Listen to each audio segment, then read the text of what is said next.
Bonjour tout le monde et bienvenue sur la chaîne de Stella Scrap. Nous allons continuer au tuto de notre album Le voyage dans le temps. Donc nous avions fait nos 4 premières pages. Aujourd'hui nous allons faire cette page-là ensemble. Donc pour cela, on aura, donc c'est la page 5 recto.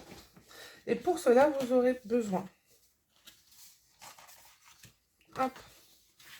de 3 feuilles en couleur unie, de 11 par 15, et sur les 15 on fait un pli à 1 cm comme ceci. On vient marquer notre pli avec notre plioir. Donc je répète, 3 feuilles de 11 cm par 15 cm, il en faut 3, et sur les 15 cm on fait un pli à 1. Donc voilà, c'est les seules feuilles blanches que vous aurez besoin. Enfin, papier uni, après vous prenez les feuilles que vous voulez. On aura toujours besoin de notre fond de page de 17,5 par 17. Toujours. Hop. Donc il viendra se coller. Si je le mets à l'endroit, ça serait mieux. Il viendra se coller comme ceci. Voilà. Donc un fond de page de 17,5 par 17. Donc mon D1. Il vous faudra 6 papiers.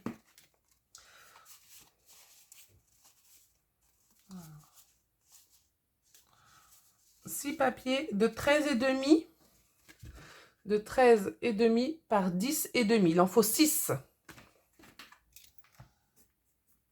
Donc en ce qui me concerne, j'ai pris 3 dans un design et 3 dans mon design du fond de page. Donc voilà, 3 de chaque.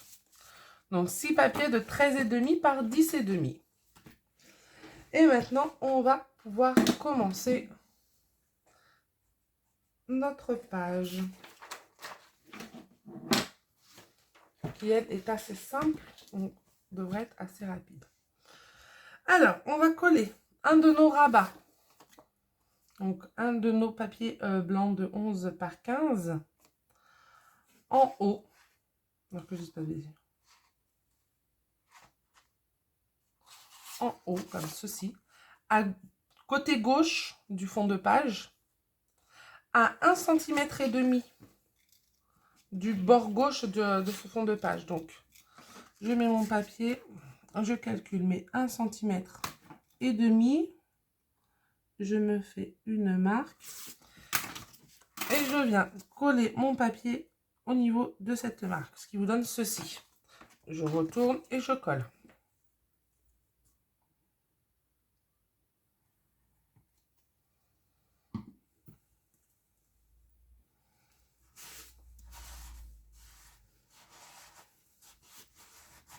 Comme ceci. Voilà ce que ça vous donne. Donc, on appuie bien en haut. Hop, c'est mieux si ça ne bouge pas.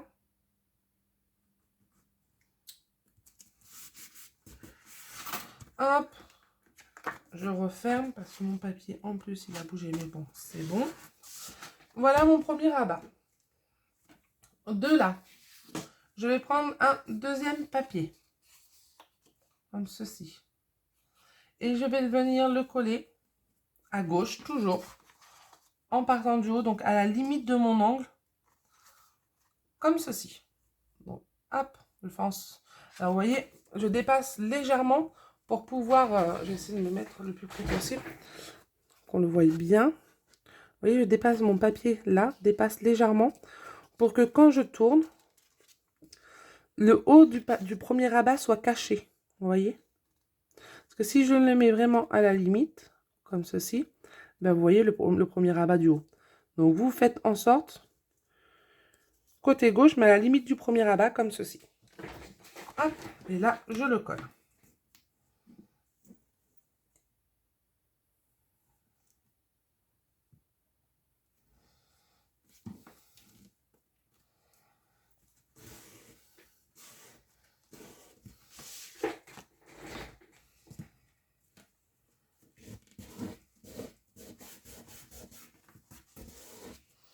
Voilà ce que ça donne. le dernier rabat, on va venir le coller par-dessus notre rabat de gauche, donc toujours à gauche de notre feuille, à la limite du bord inférieur de notre fond de page. Donc, comme ceci. Alors, vous maintenez bien pour que ça soit à la limite ici aussi. Alors, ça c'est toujours délicat. Hop, hop, là. Et là, je reviens faire mon pli. Parce que du coup, c'est plus trop le même. Et je viens coller.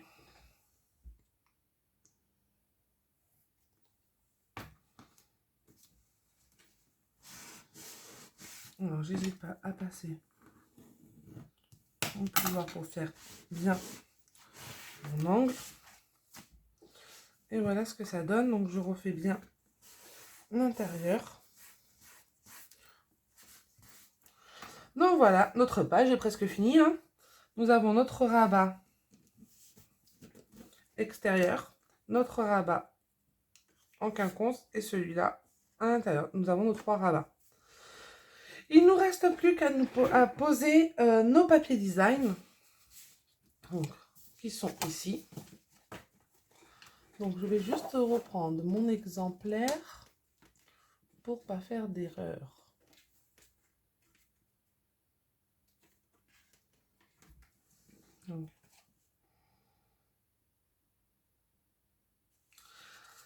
Des deux, le voilà. On va venir les mettre sur les deux. Je vais prendre plutôt ces deux-là d'ailleurs. Comme ceci et comme ceci. Donc, je vais commencer. Donc, on va commencer par le rabat gauche inférieur. Donc, le dernier qu'on vient de coller.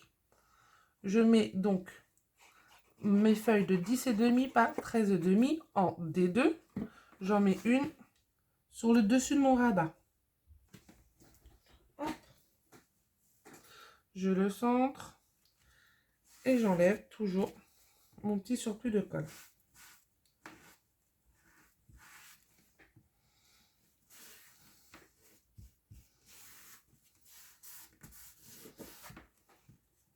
Forcément.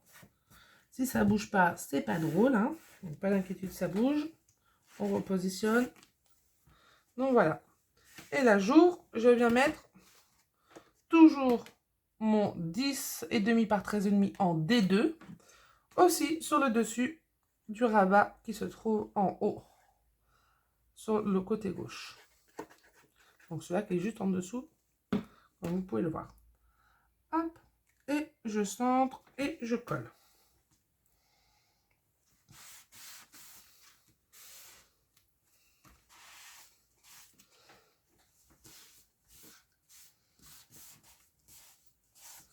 Donc, pendant que j'y suis, je vais venir prendre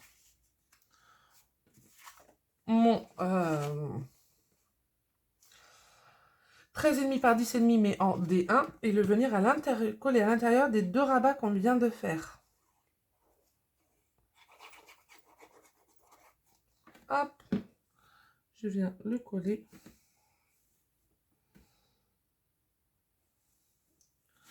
à l'intérieur de mon premier rabat.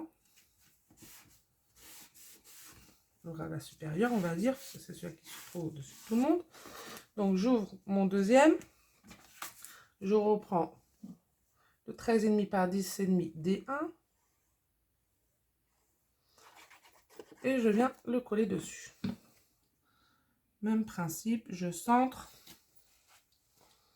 et j'appuie. J'enlève le surplus de colle, vous commencez à avoir l'habitude. Et voilà, ces deux rabats sont faits. Là, on va faire l'inverse. On va venir... Oh, quoique... Non, on va faire l'inverse. On va venir coller notre D1 sur le dessus. Donc, contrairement aux deux autres qui étaient à l'intérieur, là, c'est sur le dessus. On inverse. Donc, D1 sur le dessus du rabat supérieur. Celui-là qui est en haut de notre fond de page. comme ceci. Du coup, j'ouvre mon rabat et je viens coller.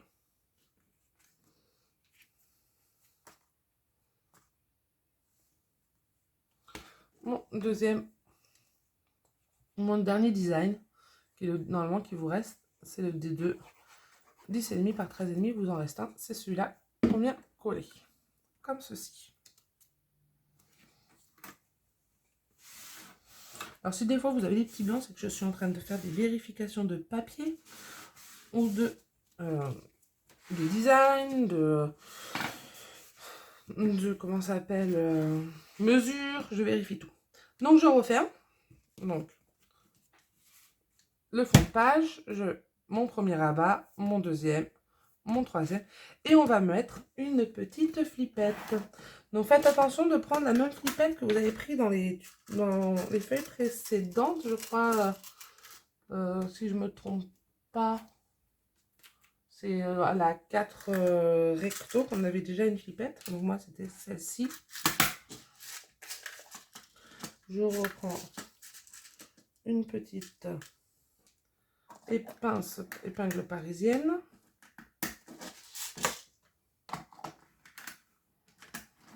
Donc même principe que la dernière fois, je viens mettre ma flippette. Donc cette fois la flippette se trouve au centre, comme ceci. Donc vous allez voir, je vais vous montrer comme il faut. Donc là on voit, vous voyez, là où se superposent les deux rabats de gauche, je mets ma flippette au centre de ceci, comme cela. Voilà. Donc je pose ma flippette, je la maintiens, je prends mon cutter et je viens faire mon trou. Une fois que c'est fait, je prends mon épingle parisienne, je la passe dans le trou, je maintiens les deux petits pics de l'épingle et je tourne afin de faire un bon trou. Je l'enlève, je la passe dans ma flippette, parce que c'est féminin, et celle-ci, et je l'attache comme il se doit. Si j'y arrive, c'est mieux. Hop. Je tourne. Et je viens rabattre mes deux languettes. Voilà ce que ça vous donne. Donc l'épingle. Hop. Et elle se ferme. Comme ceci. On prend notre page 5 recto. Et on vient la coller dessus.